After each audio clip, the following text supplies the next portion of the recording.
Well, at this hour, both wildfires have destroyed at least 12,000 structures. Many of those just burnt to the ground, making thousands of families suddenly homeless. And our next guest is one of those impacted. Stephen Doe has lived in Altadena his whole life after his parents fled Vietnam and settled down in the historically diverse town in 1975. Tragically, Stephen's family lost 2 homes in the Eaton Fire, including the family home that he grew up in.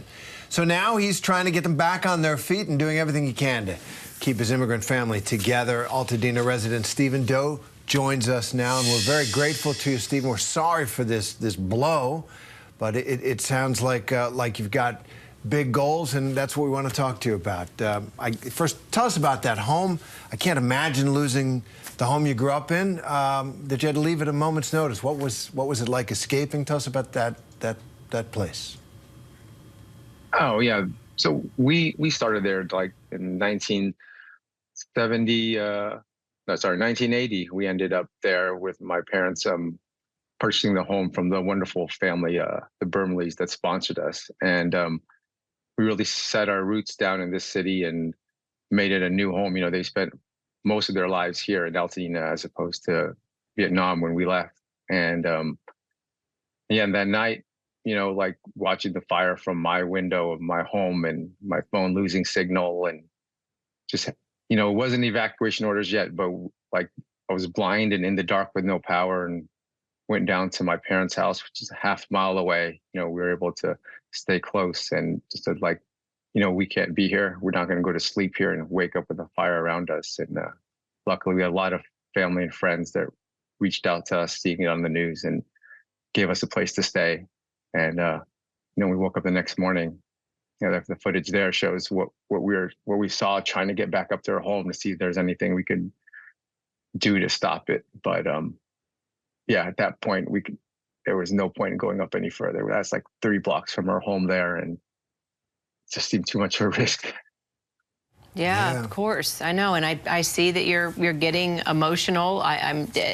We can't even fathom. I mean, that we've never seen anything like this. And I grew up in the area, went to school there. One of my best friends is also Vietnamese. She and her family came to LA for a better life. They fled Vietnam. Her story is incredible as well. And I want to ask you about that, just culturally, what your family has been through, your elders, you know, and to come to this place to build your home and create a new life.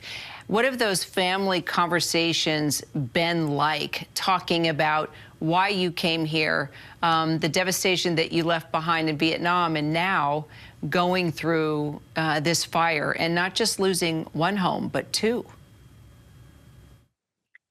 Yeah, I mean, yeah, my dad was a naval captain for the South there, and you know, like when they left, there's just the clothes in the back, or a bag of clothes and photos, and here we are in the same situation as them, you know, 45 years later, like kind of repeating it all. And, you know, I can see the stress in my parents and the rest of my family, is sure, like everyone that was affected by this. And, you know, it's a restart, but this is our home, and this is our hometown. And, you know, we're dug deep in here, like most of the people that live in the city, you know. You know, I want to say, like, Pasadena is the city of roses, Altadena is the city of roots. People dig in here, and multi-generations, they just stay. And, you know, that's why I wanted to be close to them and build a family here too for my kids. And, you know, hopefully they would do the same. We love this place. And yeah, it's just been a real struggle for them and for us. And I think we're getting through it together with the support of everybody. And you know, we've just been looking at pictures, family pictures. What a beautiful family! A big, extended family, kind of all American. Yeah, it's great. There we are. My uncle's there too. He came with us over. So yeah, that's great. That's great. So I want to ask, you know, about tomorrow and the next day, and what you're aiming for and what you hope for. I mean, the next step is just, you know, we have friends and family that have put us up.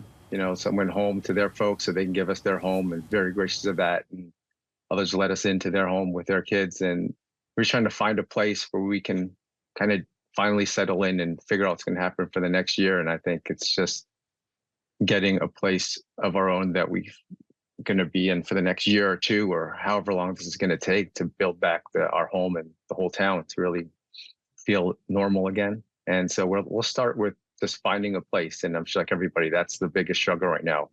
It's finding where we're going to be for the next year or two of our lives. Stephen Doe, we appreciate you just taking the time to talk to us, sharing your family's history and story. And I'm actually going to connect you to my friend. That's a great idea. Who works at the LA Times, and she's Vietnamese, and I know she has got terrific ties to the community, just like you do. I'm going to do that. I'm going to connect you two as I'm thinking out loud. And we wish you Stephen? all the best, really. Good luck and your beautiful family. Yeah, Good luck. Appreciate it, guys. Thank you. Thanks.